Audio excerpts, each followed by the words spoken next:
Well, thanks very much for the generous introduction, Mona. It's a great honor to be receiving the Overton Prize today, and a great privilege to be able to tell you today about my lab's work.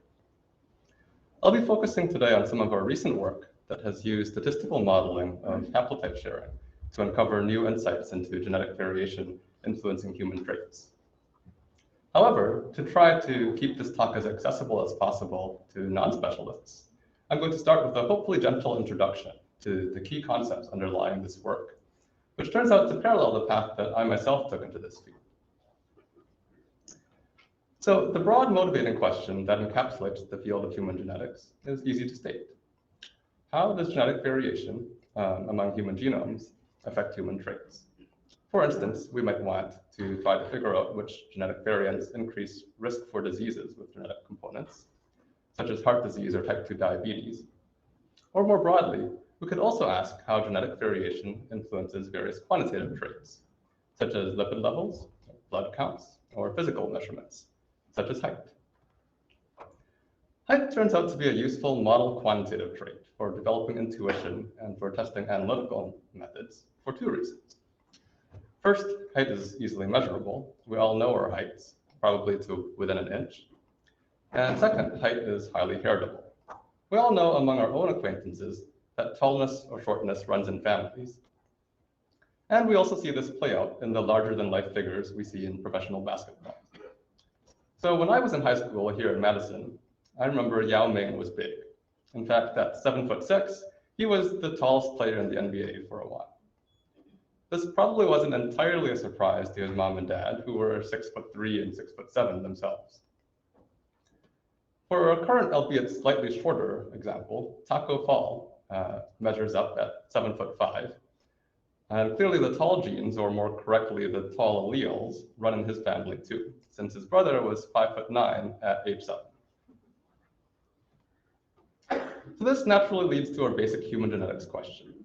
What genetic variants make some people so much taller than others?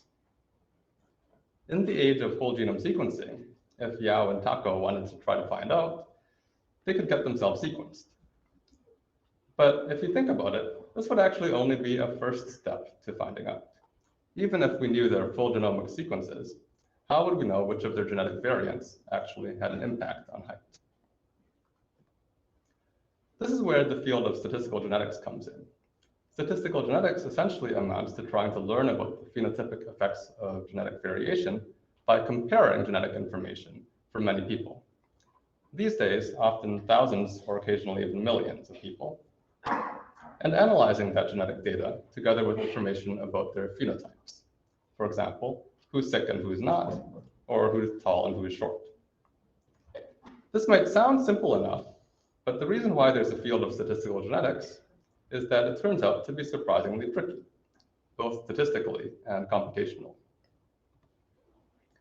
I'm going to flesh out some of those analytical challenges over the next several slides. But first, let me ground the analytical setup I just described a little more rigorously. The basic approach that I described is probably familiar to many of you as a genome-wide association study. And the study design is pretty straightforward. First, for a set of n samples, collect genetic information across a set of m variants. Assuming the variants are biallelic, we can represent this information in a genotype matrix, where rows correspond to samples, columns correspond to variants, and entries count the number of alternate alleles of each variant in each sample, either 0, 1, or 2.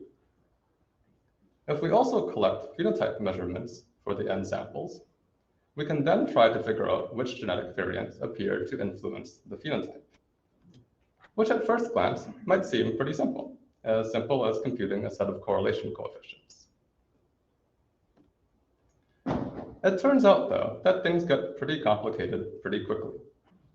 I won't have time to describe the complexities in detail, but for the statistically inclined, I wanted to at least mention them since they're mathematically interesting and historically led to a great deal of confusion and distrust in the early days of GWAS.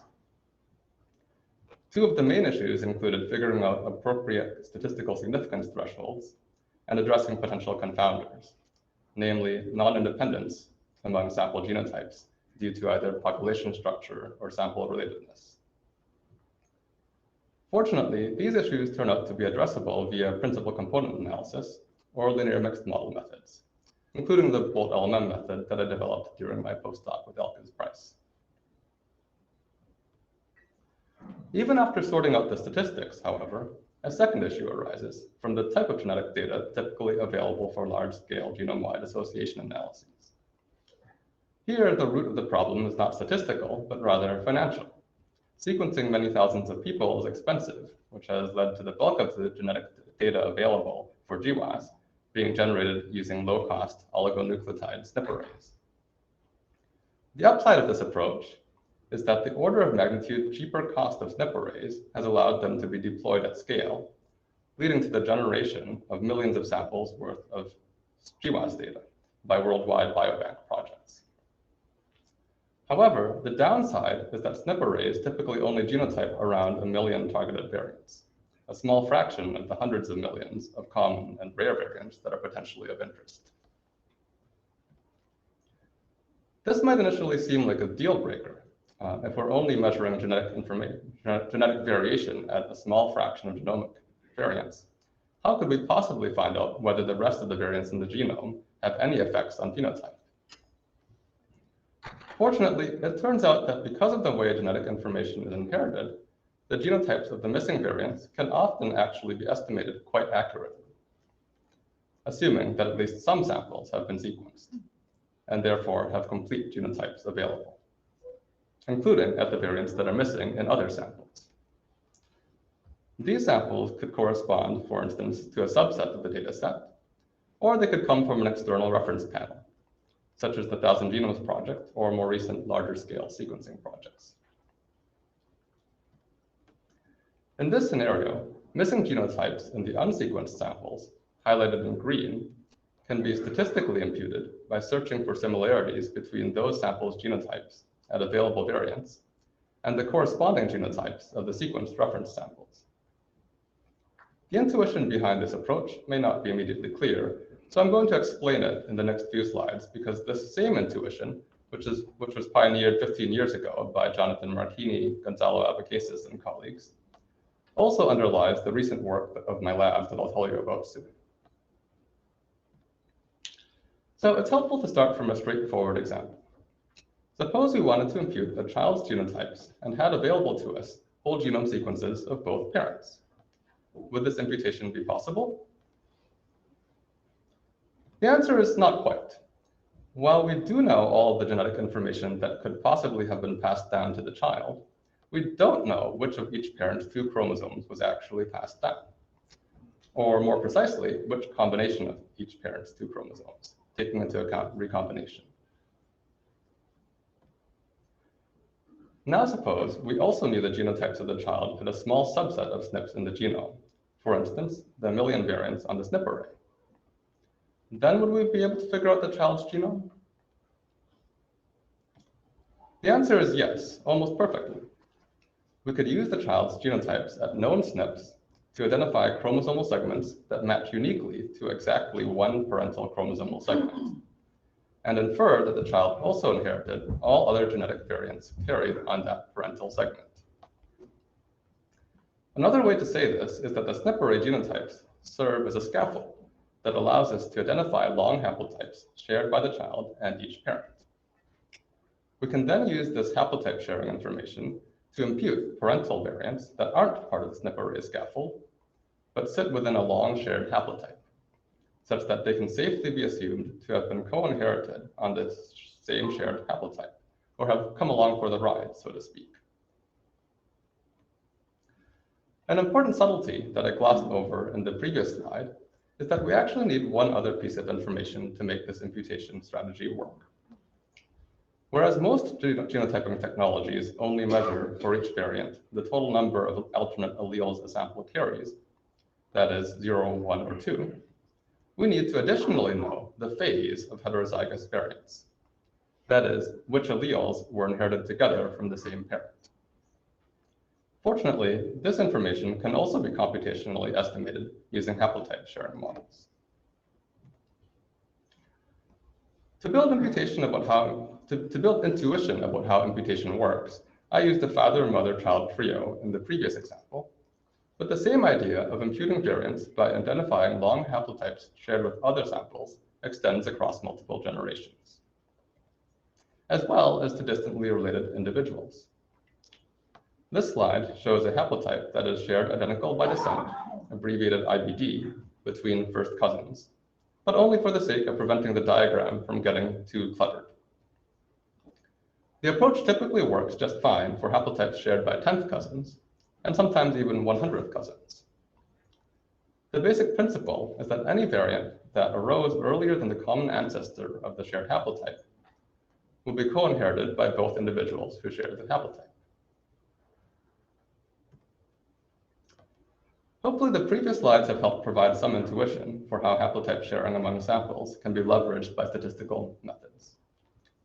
However, some of you who are computationally minded may be wondering how this intuition can be formalized into an algorithm. The main workhorse approach that has been used over the past 20 years now is a hidden Markov model that was first proposed by Na Li and Matthew Stevens in 2003. The basic idea of the Lee-Stevens HMM is to imagine a pool of reference haplotypes corresponding to hidden states that are sources of genetic material that could be used to generate a new haplotype. An important feature of this model is that it can make use of latent haplotype sharing information without requiring explicit specification of genealogical relationships, which makes the model very easy to apply to general data sets. Over the past 20 years, many statistical imputation and statistical phasing methods have been built upon this approach, including another algorithm that I developed during my postdoc, a phasing method called Eagle. Okay, so I've now outlined how the field of statistical genetics has figured out how to robustly test genetic variants for association with phenotypes, and how to cost-effectively generate large data sets for genome-wide association studies. So perhaps now we can finally figure out the genetics of height. Well, sort of. An early genome-wide association study of 30,000 individuals identified 20 genomic loci. I'm sorry, let me get back.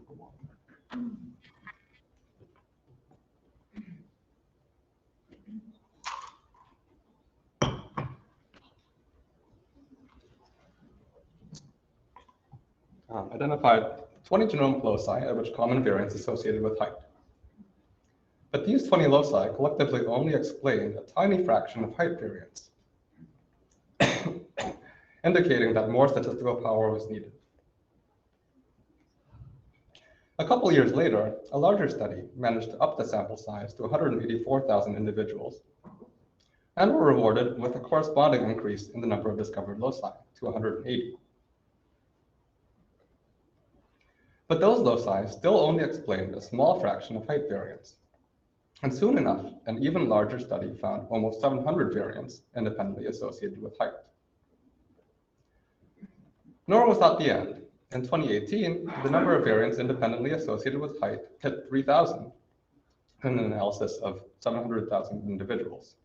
And those numbers are actually about to go up even further in a soon-to-be-released study of over 5 million individuals.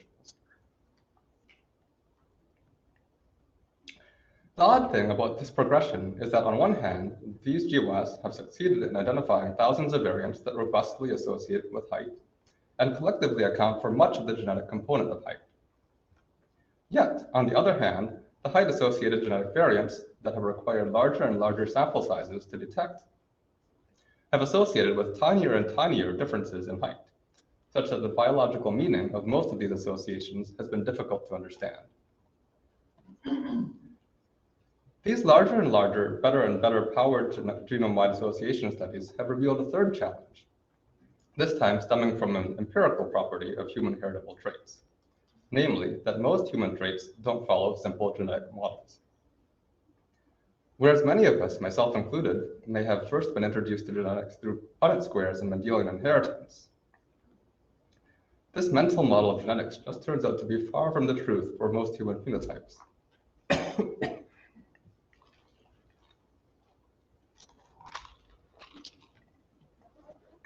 Including most quantitative traits in common diseases. Instead, most heritable traits, including height, are highly polygenic, meaning that rather than being governed by one or a few loci in the genome, they're subtly influenced by hundreds or thousands of variants throughout the genome.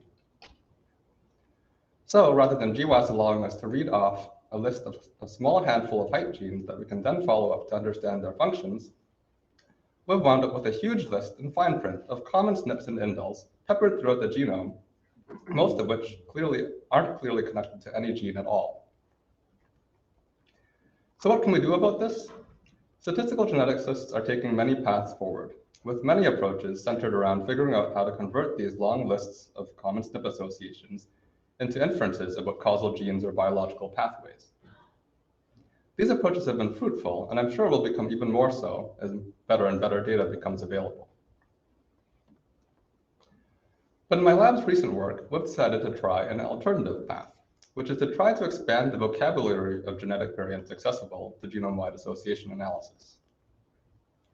The vast majority of genome-wide association studies conducted to date have only analyzed common SNPs and indels that can be readily imputed into GWAS datasets. However, the genome, of course, also contains plenty of rare SNPs as well as structural variants, defined as genomic modifications affecting greater than 50 base pairs of genome. And some of these variants even directly alter protein structure, potentially providing easy interpretation of associations with phenotypes. Of course, geneticists have known for decades that such variants exist. So why have they largely been ignored in genome-wide association studies? First, in the case of very rare coding SNPs and indels, these variants have been too rare to accurately impute, such that whole exome or whole genome sequencing has traditionally been thought to be necessary to access such variants. But if a variant only occurs in 1 out of every 10,000 genomes, hundreds of thousands of samples would need to be sequenced to have any hope of detecting a statistically significant association with a phenotype. And data sets of this size have only begun to exist in the past year or so.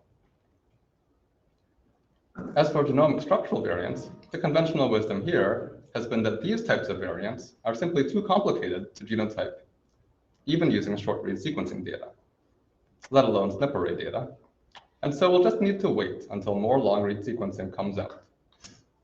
In short, the conventional wisdom has been that we don't have the data yet. While that conventional wisdom is more or less correct if one performs genotyping using conventional techniques, my lab has worked over the past couple of years to show that it's actually possible to buck that conventional wisdom a little bit by leveraging haplotype-sharing based techniques. It turns out that even though existing datasets don't often give us direct access to the types of variants we may wish to genotype, they can still harbor latent information about the presence of these variants, such that harnessing knowledge of distant relationships among samples within a cohort can allow us to accurately recover the variants of interest.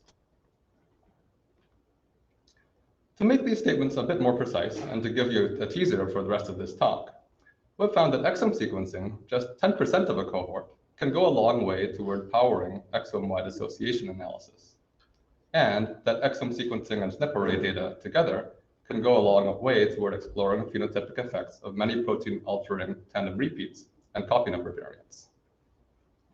These projects were led by 3 members of my lab, Alison Barton, Ronan Mukamal, and Margot Huyuel, and 2 were published last year, and the 3rd is making its way through the review process. Fingers crossed.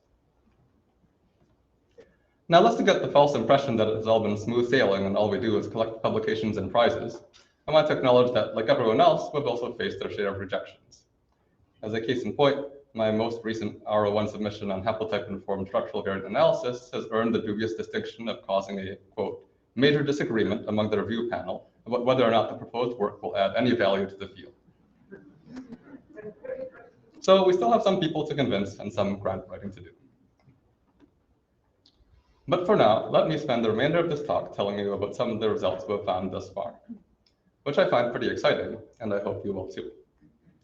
I'll give you 3 short vignettes from projects we've undertaken, starting with an exploration of rare coding SNP and indel effects, led by Alison Barton, who just completed her PhD in my lab. This project, as well as the other 2 that I'll be describing, utilized data from 500,000 participants in the UK Biobank cohort.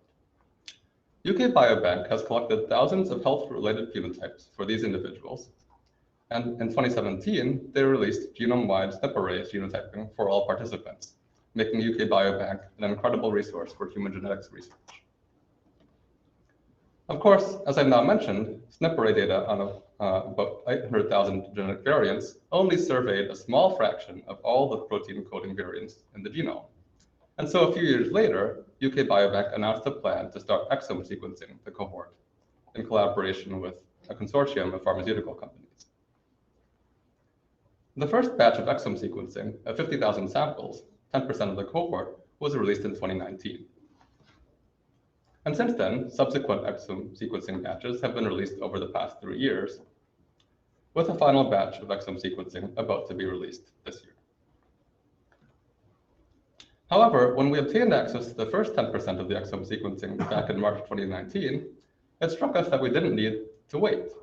The same imputation approaches that had previously been applied to common SNPs could now be applied within the UK Biobank cohort to impute rare coding SNPs and indels from the 10% that were first sequenced into the remaining 90% who remained to be sequenced.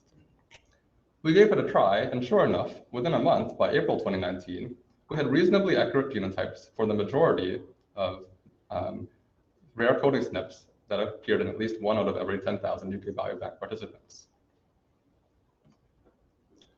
We analyzed these newly imputed rare coding SNP and indel variants for association with 54 highly heritable traits, including various biomarkers, lipid levels, blood counts, and body measurements.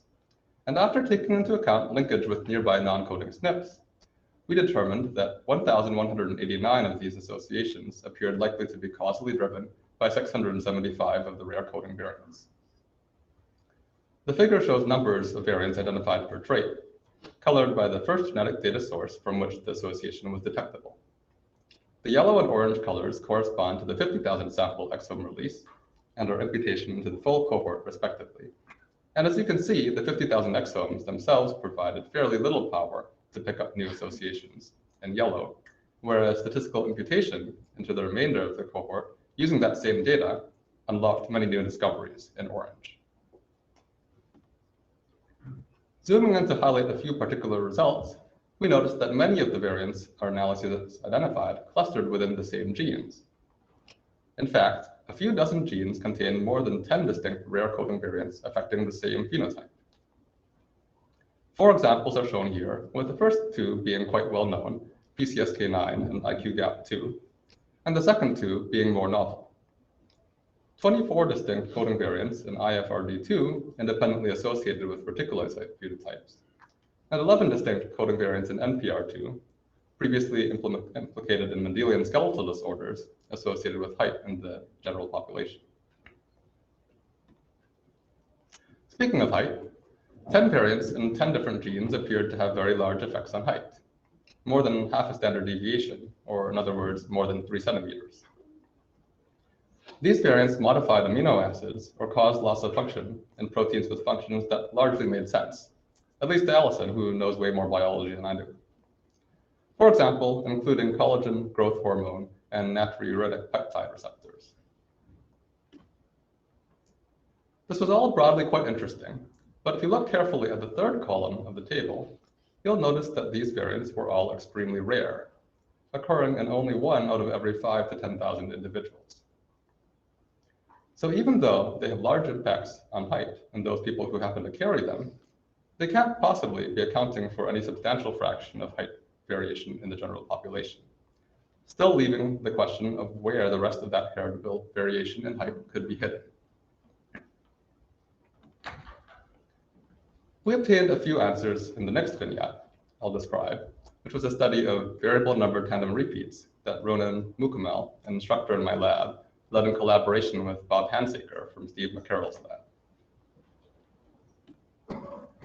To give a little background, the human genome contains tens of thousands of tandem repeat loci, at which a DNA sequence is repeated several or many times.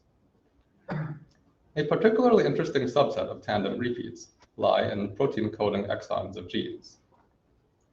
These coding repeats are fascinating because they translate to repeated structures in specific domains of specific proteins. Of particular interest to us as statistical geneticists, some of these protein repeat domains vary in length due to natural allelic variation in human populations. That is, some individuals carry alleles with more repeats, while others have fewer repeats, producing clear and interpretable effects on protein structure. I've shown you one example in this slide, a coding repeat within a large exon of the ACAN gene, which encodes aggrecan, a component of cartilage. The variable number tandem repeat, or VNTR, has a 57 base pair repeat unit that encodes 19 amino acids, and alleles in individuals of European ancestry typically range from 22 to 29 repeats long.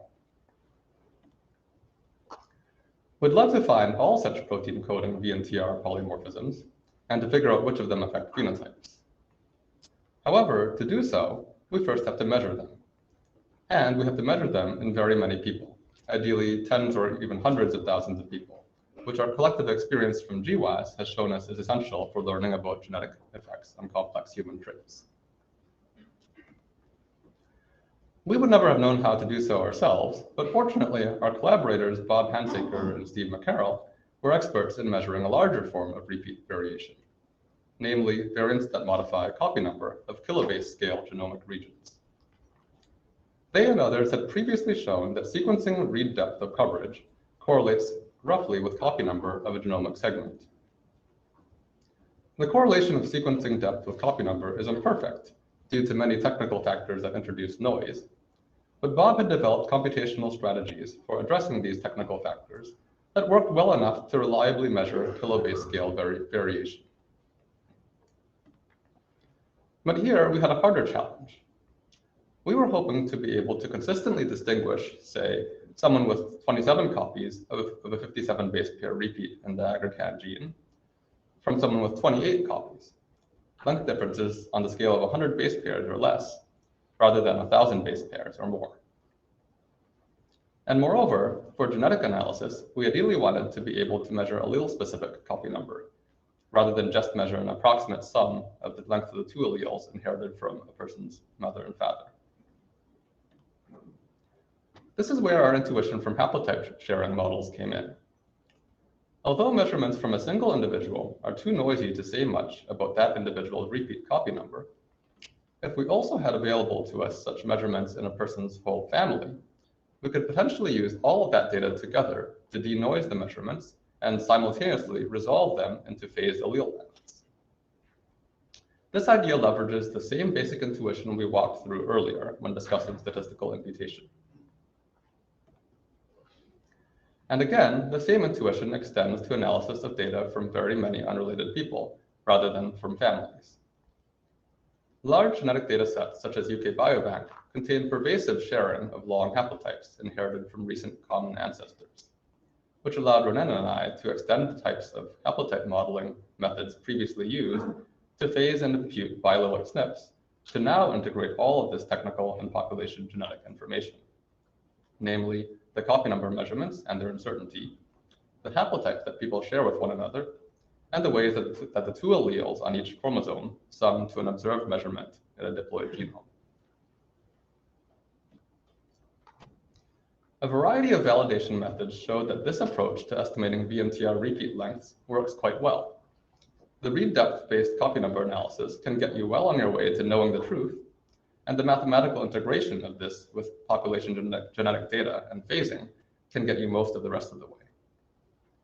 These plots show benchmarks of allele-specific VNTR copy numbers estimated using our imputation approach compared to direct measurements from long-read sequencing of 32 samples that was published last year by the Human Genome Structural Variant Consortium. And as you can see from the plots, they line up pretty well. In UK Biobank, we were able to apply this approach to analyze 118 common coding VNTRs for association with a wide variety of medical phenotypes and quantitative traits. These association analyses, together with downstream statistical fine mapping to account for linkage with nearby SNPs, definitively implicated 5 VNTRs as causal variants driving associations. And it turned out that these 5 VNTRs associated strongly with multiple biologically relevant phenotypes. This table shows the 5 VNTRs along with each VNTR's strongest association. For those of you who are familiar with genome-wide association studies, you might notice that the right column contains unusually significant p-values. We're used to seeing associations scraped by significance thresholds around 10 to the minus 8, but here all 5 VNTRs reached association strength of 10 to the minus 50 or more. The top association involving a gene LPA was well known, but the rest were quite surprising. In fact, for some of these phenotypes, VNTRs provided the human genome's strongest common variant contribution to phenotype.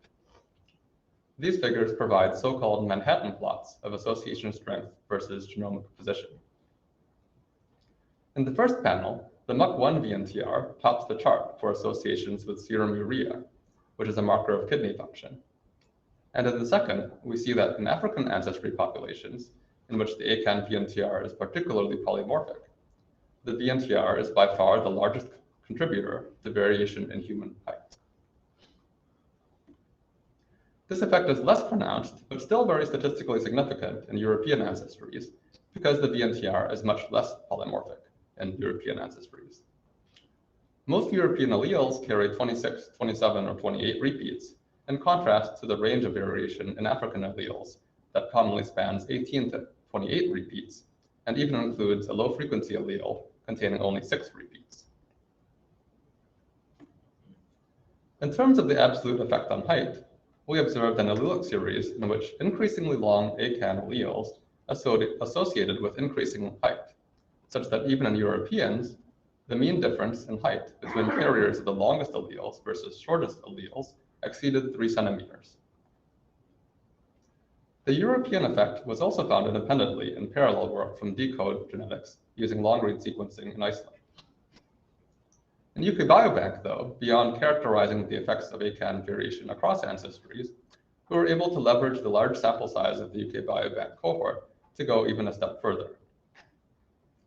Further analysis of other genetic variation at the ACAN locus, accounting for the effect of the VNTR, allowed us to tease apart 2 additional independent contributions to height for missense variations in ACAN.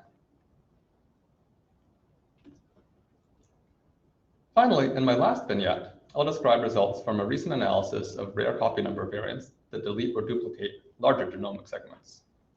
This analysis was led by Margot Huyuel, a postdoc in my lab. This project reanalyzed SNP-array data in UK Biobank, which has previously been used to identify very large copy number variations that modify tens of kilobases of DNA.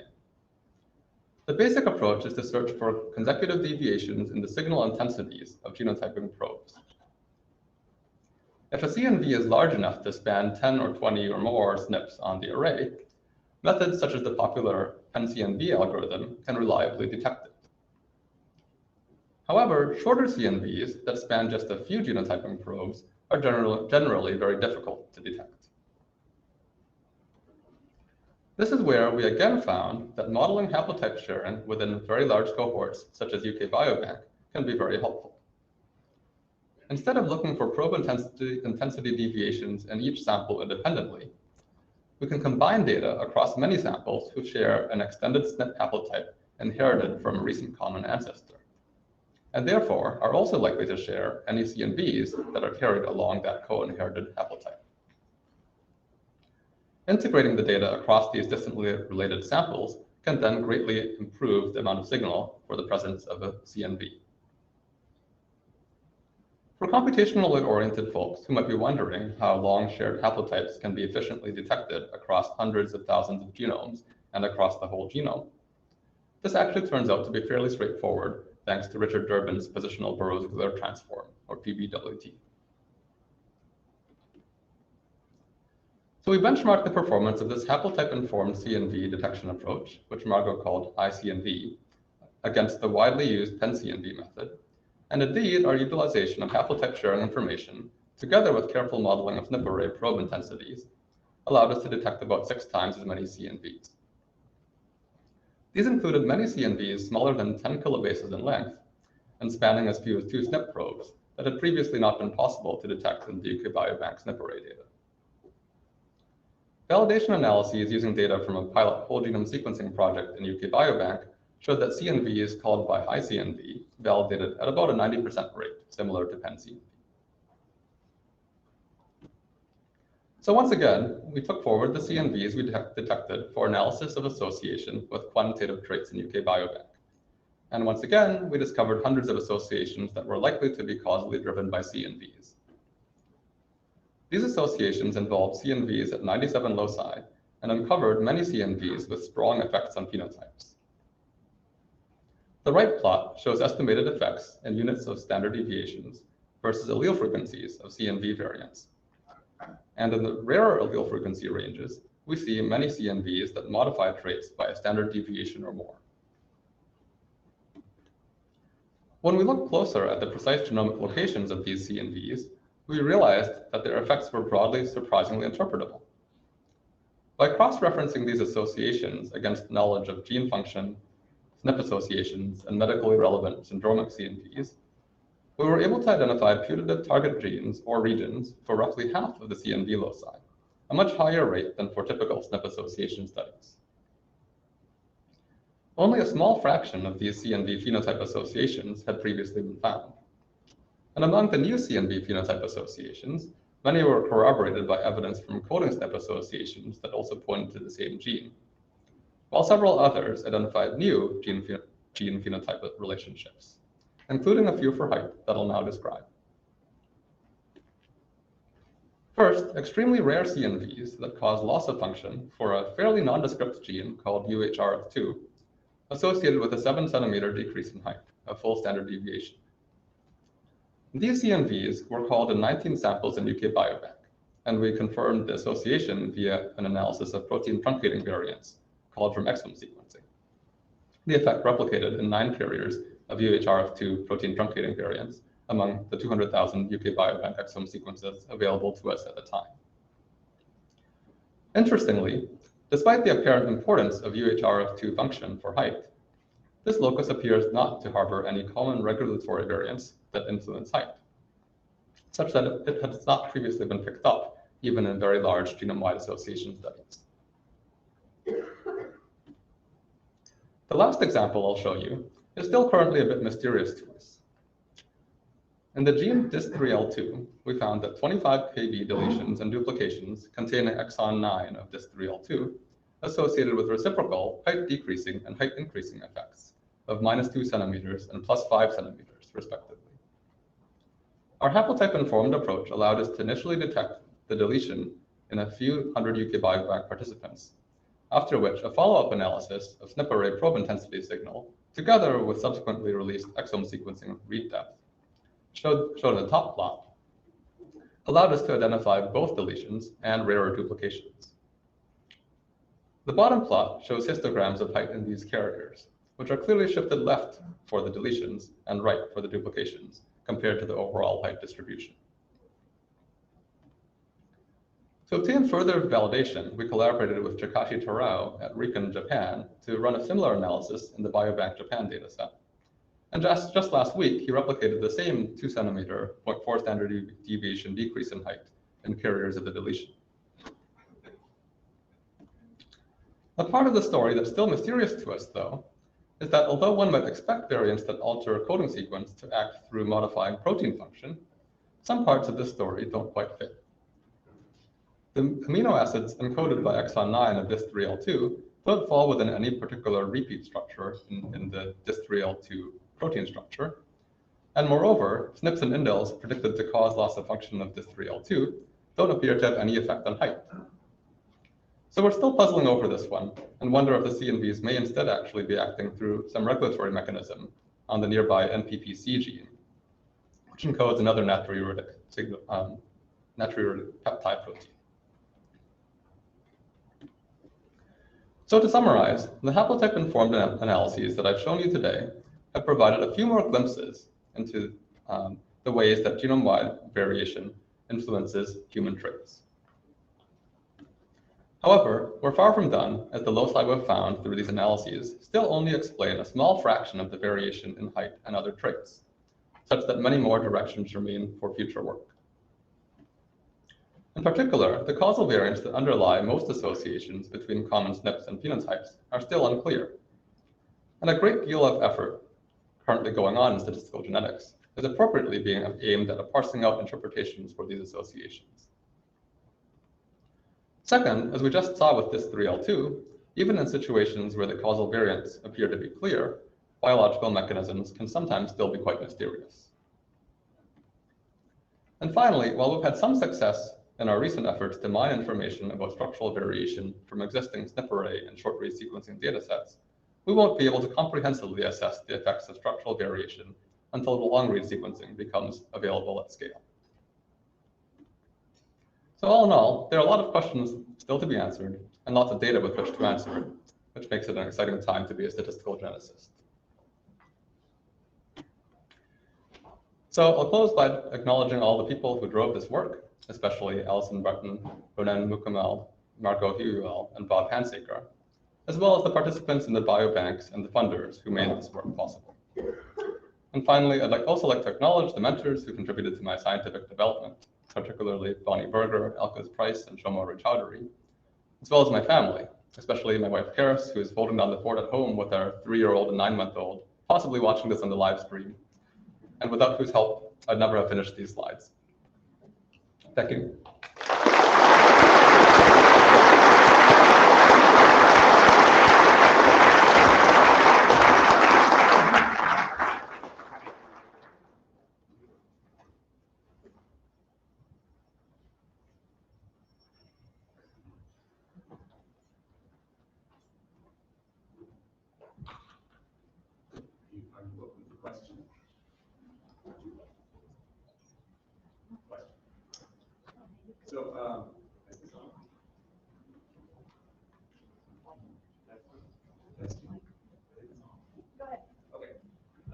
Thank you very much. That was really interesting and found it understandable, which is helpful because I'm not working in this particular field, so this might not be a great question. But one of the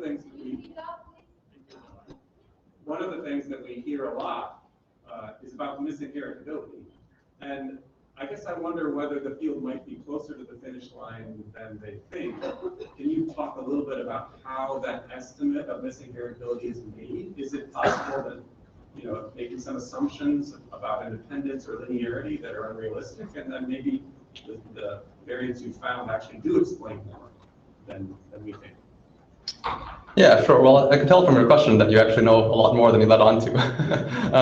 The missing heritability, just for people who might not know as much about this concept, is just the idea that many traits, such as height, for instance, have been known for a long time from twin studies to be highly heritable. But yet, genome-wide association studies early on recovered only a tiny fraction of that heritability. And that, I guess, my overall take on that question is that sort of gap between the heritability that's been explained by known SNP associations and the known heritability overall has slowly been decreasing over the years. And the work that we've been doing recently on rare coding SNPs and common structural variants has made a slight further decrease in that gap. But I would say that broadly, the bulk of that heritability that's still unexplained probably just lies in those common coding SNPs that are living in regulatory regions. And we can now use those SNPs actually to predict quite a large fraction of the heritable variants in phenotypes such as height, but we still just don't understand which variants specifically are driving the associations and why.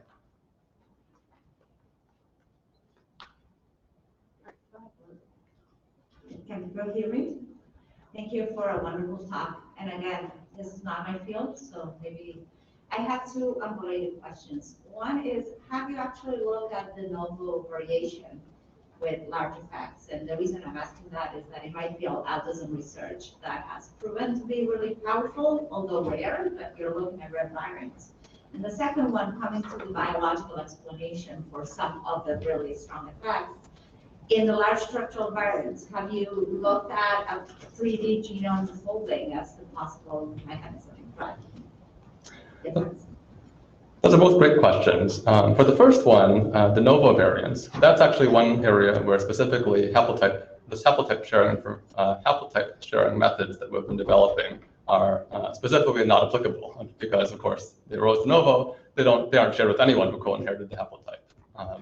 Having said that, we did observe in our study of SNP-array-based CNV calling in UK Biobank that some of the other techniques that we were using to denoise the data actually helped call even CNVs that were present in only one individual. So I guess the answer is maybe a yes and no, or in terms of whether or not our techniques are helpful in those situations. As for the second, about sort of structural, the possibility that large structural variants are mediated, have effects that are mediated through 3D genome structure. My guess actually is that you're probably right, especially in this mysterious case of DIS3L2. So I didn't include it in these slides, but if you look at the high C contact map in this region, you do see kind of a smudge that suggests possibly that this DIS3L2 CNV is linked to NPPC, this nearby natriuretic peptide protein. We aren't experts in high C, so for me, they always kind of just look at smudges, look like smudges. But it does look potentially promising, and my guess is you're probably right that some loci are explained by that kind of mechanism. Thank you. That was a very nice talk. I have two questions. The first one is simply, do you have distributions of the size of copy number variations for large gains and large losses, not small amounts? And the second question has to do with whether what you're doing might have some implications outside of statistical genetics. And specifically, there's been this sort of growing discussion of, when we see variation, how much of it is due to adaptation, to selection, and how much might there be a bias in mutation rates? And that's hard to study because what we see mostly is the combination. And I'm wondering whether there would be a way of sort of trying to deconvolve that effect in these variations that you see, which are, not fixed in the population. And do you have any thoughts about that? Yeah, those are both great questions too. I want to clarify the first one about the distribution of structural variant sizes. Do you mean the sizes of a specific variant across different people in the population, or do you mean sort of broadly across the genome when we look at 10,000 structural variants in different places? I mean, broadly across the genome and across the population together. Oh, together. Sort of how big are the chunks that one sees involved in deletions, for example? I see. So I think, well, that work is actually, the best resources for that work is probably just the long-read sequencing data sets that have come out recently. And I'm forgetting the precise numbers, but I feel like it's tens of megabases in a typical human genome that are affected by these variants, and they really the scale can kind of vary quite widely. Most variants are not especially long. I think deletions are typically in the scale of a couple of kilobases. Duplications are typically a little bit bigger, maybe several kilobases, 10 kilobases. But there's a big tail. And I mean, there are some regions that have common genetic variation where different haplotypes vary in length by 100 kb. And half the alleles in the population have this 100 kb variant, and other ones don't. I haven't answered your second question, but now I've slightly forgotten it. So, would it be possible to look at the copy number variations that you're discovering, which are polymorphic, and try to deconvolve how much of that might be due to a bias in, mutation rates for structural variations, and how much of it might be due to adaptive selective effects? Right, I see. Okay, so you're getting at the question of kind of how did these variations come about, and it's sort of a blend, as you said, of mutational processes that some variants mutate faster than others, but then there's also a component potentially of selection that can kind of push certain alleles to higher frequencies than others. My guess is that most of what we're seeing doesn't have effects strong enough to be substantially to experience substantial selective pressure on it. But it's a good question. We've thought a little bit about it. We haven't really worked too hard on it. Thank you. I want to take a question from online first. Maybe you can repeat the questions better than mine. Sure. So the question is, how much imputation can be tolerated in GWAS? And doesn't imputation add noise to an already noisy system? So the question was, how much imputation can be tolerated in GWAS, and doesn't imputation add noise to an already noisy system? So I guess the answer is, so certainly imputation is not perfectly accurate.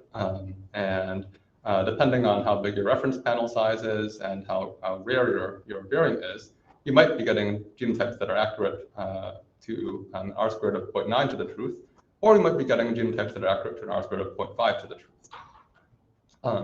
Now, the interesting thing is from a statistical point of view, though, you're not really dead in the water even if you have an R squared of 0.5 to the truth, because basically all that's going to do is make it twice as hard for you to find out that a signal is real. You aren't really going to wind up with false positive associations for the most part. And you'll just have to run your study in a bigger sample size. So I think short answer is you can still do it, you just need more power, more samples. Hi, great work. How much you add with your new discoveries to the heritability of height? Still small amount, and still we're missing a lot, and does that suggest that this homogenic theory maybe is what's at play, and most genes are playing a role? Yeah, absolutely. So I definitely shouldn't profess to say that we've made a considerable dent on that remainder of missing heritability. I think the way that I view this work is trying to find some more interpretable heritability that still only contributes maybe 1%, maybe less than 1% of heritability, but points you to some interesting genes that might be interesting for further follow-up analysis, which was initially maybe sort of the hope of GWAS, was that you would get a couple hits and be able to kind of prioritize those for downstream analysis. Thank you for your talk and your willingness to take on structural variation. My question is about the associations. When you're testing the copy number variation associations, are you using both to do that? And what are some of the limitations when it comes to like a unified analysis of test variance, copy number, haplotype? Can we get like a unified analysis like that? That's a good question. So I think what you're getting at is that with copy number variance, it becomes maybe particularly tricky to decide how to test an association, because you could have multiple different variants, CNVs, that overlap at a locus. You have to kind of think about how these might be affecting the phenotype together with how nearby SNPs might be affecting the phenotype, and whether or not one effect is sort of proxying for the other or masking the other. The simple answer to your question is that for a first cut analysis, yes, we just have been running a straightforward linear mixed model association analysis, which is basically just a regression with a bunch of covariates, implicit covariates. However, once we've kind of used that as a discovery type of analysis, and once we find a locus that we find particularly exciting, then we try to dig deeper and figure out, well, first off, have we genotyped these CNVs or structural variants as well as we could, and then can we kind of analyze these associations together with other nearby associations of SNPs using statistical fine mapping software packages. Nice work. I have a couple of questions. The first question, from your data and analysis, how you see the sharing of haplotype different from the earlier years, like haplotype blocks and the recombination hotspots? Are there any differences or mostly similar? Yeah, that's a great question too. And I think the basic intuition here is that earlier projects that either kind of catalog haplotypes, like HapMap, for instance, or tried to perform imputation of common SNPs using panels like 1,000 genomes, we're typically interested in haplotypes that kind of extended maybe on the scale of 10 kilobases and kind of would be cleanly delineated by recombination hotspots that would kind of break up one chunk from another in your genome. And that kind of mental model made sense in the context of having only a couple of thousand of samples that you were trying to analyze. And you could sort of, as a first approximation, think of haplotypes as just being chunks of genome that were, pretty linked within a haplotype, within an LD block, and then pretty unlinked to the next LD block. So the difference here is that in very large cohorts, we're able to extend this type of inference to use what we kind of think of as extended haplotypes. So haplotypes that don't even really kind of fit the same mental model of a chunk that's doesn't have much recombination, but can extend actually for megabases. And so these megabases don't really behave in quite the same way as you think of typical short haplotypes, in that they might contain a bunch of recombination hotspots within the megabase. But nonetheless, because there's recent sharing of genome between people who might only have 10 generations elapsed to a common ancestor, that whole megabase scale region or 5 megabase scale region is inherited intact. And a follow-up question on that. Because the human is a young species and the extension of population, then we expect a lot of sharing among different individuals, even though they are not related. Then this kind of sharing might contribute to some false positive correlation with traits, such as height. How you actually, how you control those kind of background sharing? Yeah, so I think by false positive associations here, are you referring to the idea that some sort of SNPs that are along the same haplotype will all be associated with the trait? And it's very hard to figure out which of those SNPs on that haplotype is associated with the trait. That kind of phenomenon that's sort of precisely why there's now kind of a subfield of statistical genetics that focuses on fine mapping these statistical signals and trying to kind of parse out using bigger and bigger samples in which some recombinations have broken up those blocks, trying to figure out which of those are actually driving the signal. That was a great talk, describing great work, thank you. My question is, to what extent do you think non-genetic factors that are also heritable could influence traits like height? And should GWAS analysis bring in things like social size metrics, socioeconomic stats? Wealth is inherited, right? Nutrition is going to be a massive factor in height. Can you comment on this? Yeah, well, I think my comment is that I agree that it's super interesting. And my lab hasn't, I personally haven't really thought too hard about it yet. But it does strike me as another interesting direction for the field to go, especially, for instance, when it comes to things like polygenic prediction, trying to figure out someone's risk for heart disease or something. The genetics is certainly useful, but the place to go seems to be to combine that with other kinds of information that would be useful together.